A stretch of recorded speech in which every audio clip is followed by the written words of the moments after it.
Welcome to the Motivational Midwife. My name's Lynn Jones, and today we're going to be talking about when you have a bit of a wobble.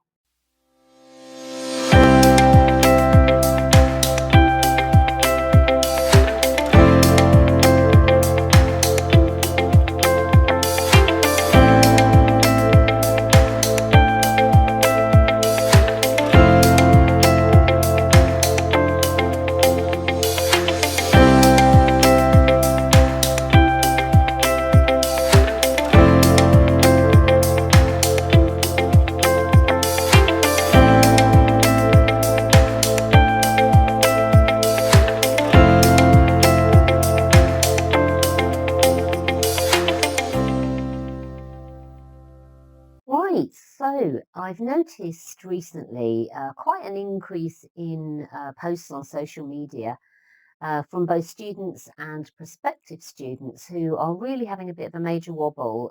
They're either doubting their ability to carry on in their training, or they're second guessing why they want to be a midwife at all, or do they really want to come into the profession? And that saddens me because it is the most amazing profession that you will ever, ever be involved in. I mean, there is no other profession like it that you are, actively involved in bringing new life into the world. We are extraordinarily privileged in our role. And I, for one, have never really lost that sense of awe and wonder of the human body and what it can achieve. It's extraordinary. We as women, we grow a person. That's extraordinary. A human being. We've grown the human being. Just mind blowing. Those of you that are really astute will notice that there are quite a lot of cards behind me, and I don't usually have all those cards there, but there is a reason for that, and I will come back to that later. So, what can we do if we're having a little bit of a wobble? Okay, so for me, the first thing I would really always go back to is ask myself, why did I want to do this? Why did I want to be a healthcare assistant, support worker, a midwife, a nurse, whatever it is within the NHS? Why did I want to do that? What drove me there in the first place? And for me, it's because I know I made a difference. Okay, and that's not necessarily just the families in my care. It may be a student, it may be a colleague, but I know I've made a difference. And if you will indulge me slightly, I am just going to read a small extract from this very long letter or card that a family recently wrote to me. And this lady had very much wanted a home birth, but her circumstances had altered, and so she was in hospital having an induction, if I remember rightly. And she says, prior to your arrival, along with the lovely Annabelle, who was the student I was working with, we had been feeling the pressure of the synthetic oxytocin and taking pain relief that I really didn't want. I was losing my resolve to push for a fully natural birth, and I'm sure had someone else taken over, we'd have a completely different story to tell. When you came in, the whole room changed. We felt relaxed again, and I was able to focus back on birthing our baby. Your soothing words throughout, particularly when her partner wasn't at my side, were so reassuring. We definitely needed the professional backup to keep us going. There were several times I began to panic and lose focus, and you were there to remind me I could do this. I am so grateful you were my midwife. So, and believe it or not, I didn't actually do very much in that room apart from change the environment. I shut the curtains, I put music on, I changed the position of the bed so it was in a chair position. I put her feet in a nice bowl of warm water and gave her a foot massage, and then talked to her about what she really wanted. And that's all I did. I didn't do anything rocket sciencey. I didn't do anything wonderfully amazing. That's all I did. but what a difference it made to that couple. And she went on and had a beautiful birth, exactly as she wanted it, despite the intervention of the hormone drip and being monitored and all of that. Despite all of that, she got the birth she wanted. So I made a difference. And it's when I have really wobbly days, and I do have them too. And I think, there's days I worked yesterday clinically, and you find yourself thinking, what was I thinking coming back into clinical practice? Am I mad? Um, I will read cards like that and remember that I made a difference, and that's why I came back, and that's why I work clinically more than I used to. I've never really left clinical practice. So yes, think why you came back into the profession, or why you want to be in the profession in the first place, whatever role that might be.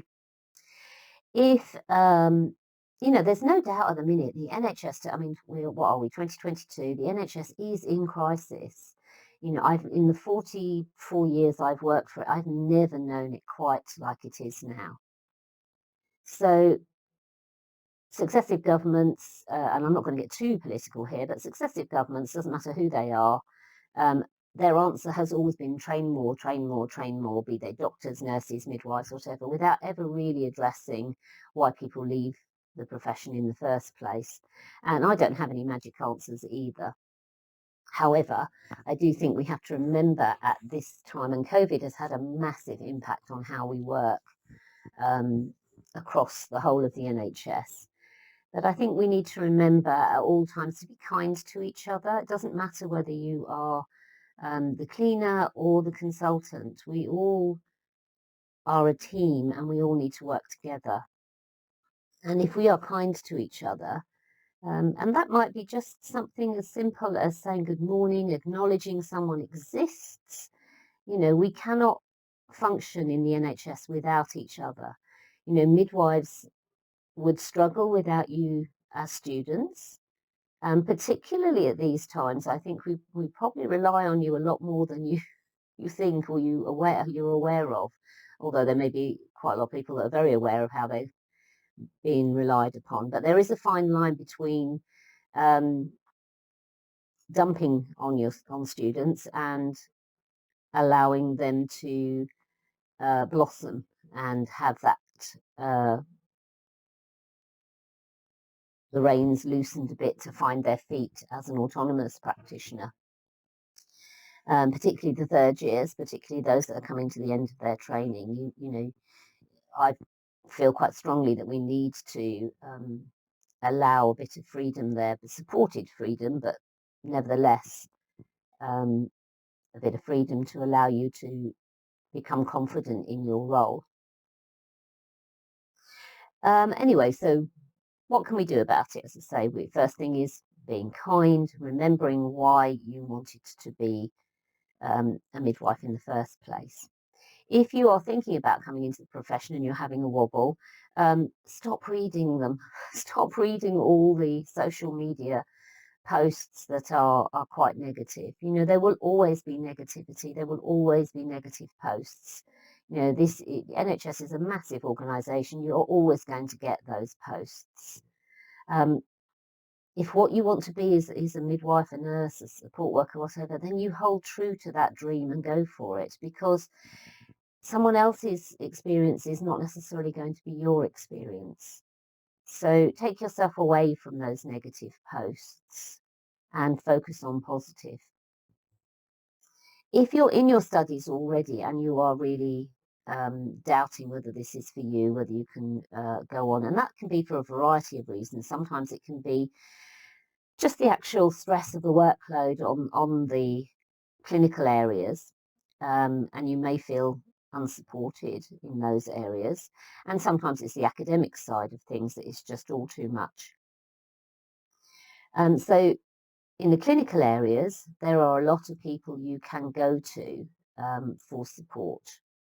Often there is the practice development midwives, and they very often do have an allocated person for students. So it's worth finding out in the trusts that you work for if that is the case, if there is an actual allocated person for students, and arrange to have a chat with them. You can also go to your professional midwifery advocates as well. There's the Freedom to Speak Up champions as well, and that's an anonymous service. So if it's particular people perhaps that you are having issues with, there is nothing to stop you going and raising those concerns via that route if you feel that you can't raise them via any other route. From contact your university lecturers. All universities will have some sort of link lecturer so that although it's been curtailed slightly in COVID, well, curtailed quite a lot in COVID, then they will still have lecturers that are linked to the clinical areas, and they usually come in. So speak to them. They may be able to help think of a way through. If you're struggling with the long shifts, it is possible to have a discussion and say, is it possible for you to do short shifts?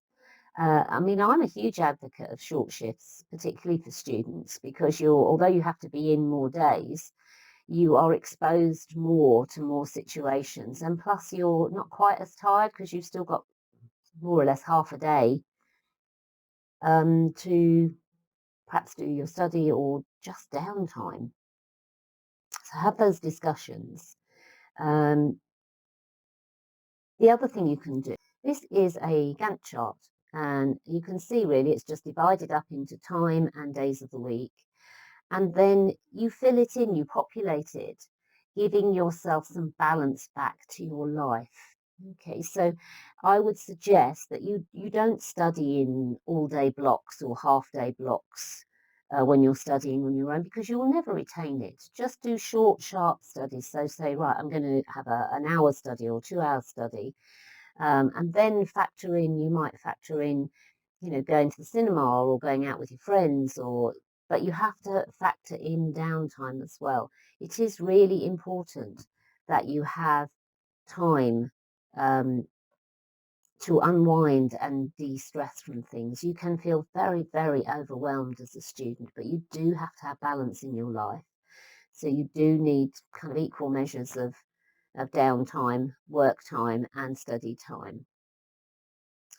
Most universities will also have well-being services that you can access. So if you're not sure if your university has those, then go and speak to your students' union, because they are the best people to really help you focus on those things that are available to you.